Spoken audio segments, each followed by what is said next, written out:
Faire cette chaîne. Oh, il y a un petit gingembre. Un petit gingembre. Hey. Hello tout le monde, j'espère que vous allez bien. Je suis trop contente de vous retrouver pour cette première vidéo de cette chaîne YouTube. En 2021, je me suis dit, vas-y Mimi, lance-toi, fais les choses que tu aimes. Et donc, c'est ce que je suis en train de faire. Et c'est pour ça que pour cette première recette, on va faire la recette du meilleur cake au monde. Et oui les gars, je dis bien du meilleur cake au monde. Vous avez l'impression de manger un nuage quand vous goûtez ce cake. C'est une ouais, c'est une tuerie, une dinguerie, tous des mots qui finissent en i et qui sont positifs. Et j'ai décidé de vous partager ma petite recette secrète. Oui. C'est parti.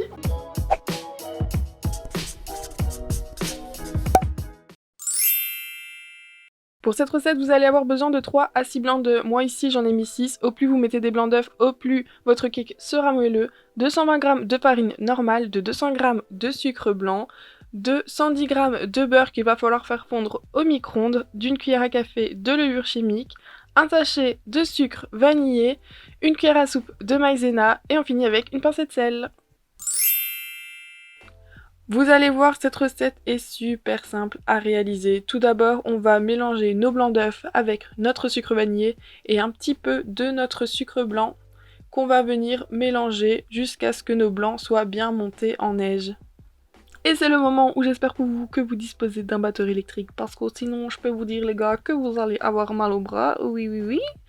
Et quand vos blancs sont montés en neige, vous pouvez incorporer le restant du sucre en une fois et on continue à mélanger. Une petite astuce pour savoir si votre préparation est bien mélangée et qu'elle est prête, vous devez avoir une sorte de bec qui se forme au niveau de votre batteur ou de votre fouet. Ensuite, je prends un nouveau récipient dans lequel je viens y verser ma farine, ma pincée de sel, ma cuillère à café de levure chimique, ma cuillère à soupe de maïzena et je viens mélanger le tout.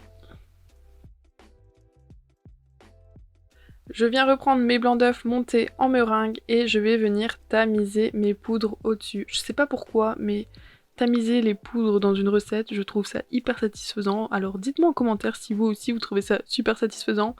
Et pourquoi je tamise les poudres et pourquoi c'est si important, c'est parce que dans cette recette, comme vous pouvez le voir, on ne va pas venir mélanger au fouet, on va venir incorporer nos poudres à notre préparation meringuée à l'aide d'une maryse ou d'une minette, parce que moi, oui, j'appelle ça une minette. En Belgique, il y a une partie de la population qui appelle ça une minette, et je fais partie de ce petit pourcentage de la population. Et maintenant que nos poudres sont bien incorporées, on vient y verser notre beurre. Attention, c'est super important que votre beurre ait été refroidi, parce que sinon on va casser tout le côté aérien qu'on a eu quand on a monté nos blancs d'œufs en neige. Une fois fini, on obtient une préparation bien lisse et hyper brillante. Vous pouvez la goûter crue, vous allez voir, c'est super bon. Pour finir, j'ai beurré puis fariné un moule et je viens y verser ma préparation. La forme du moule n'a pas d'importance, que ce soit un moule à cake classique, un moule rond ou un moule de type bundt cake, ça va fonctionner avec tout. Je viens ensuite enfourner mon gâteau à 180 degrés pendant 30 à 35 minutes. Et la petite astuce pour savoir s'il est cuit, c'est de planter un couteau dedans et s'il ressort sec, c'est que votre gâteau est prêt. Et voilà! Alors, verdict à la découpe, est-ce que mon gâteau est bien cuit? Regardez-moi ça, il était encore chaud quand j'ai découpé, j'ai trouvé ça trop satisfaisant de voir toute cette fumée qui s'y dégageait et regardez-moi comment il est moelleux. Avant le verdict final et de goûter ce gâteau, c'est le moment de faire pause dans la vidéo et de screener la recette, je vous la mettrai aussi en barre d'infos. Oh, regardez-moi ce petit nuage, il est tellement bon, il est tout moelleux, il paraît dense comme ça, mais vraiment, c'est une petite pépite, oh, oui. Ça sent bon en plus. Alors gustativement, qu'est-ce qu'il nous dit ce gâteau?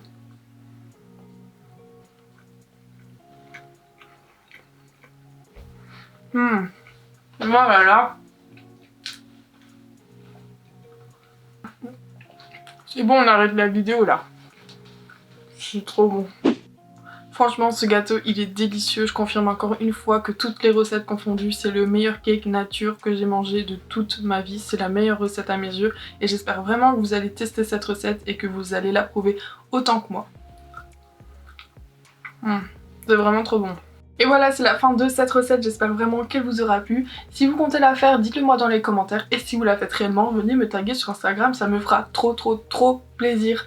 En attendant, vous pouvez me laisser un petit pouce bleu si la vidéo vous a plu. Et à venir vous abonner si ce n'est pas encore le cas. Oui. En tout cas, nous on se retrouve samedi pour une nouvelle vidéo. Ciao! En attendant, moi, je vais aller manger du gâteau parce que il est vraiment trop bon.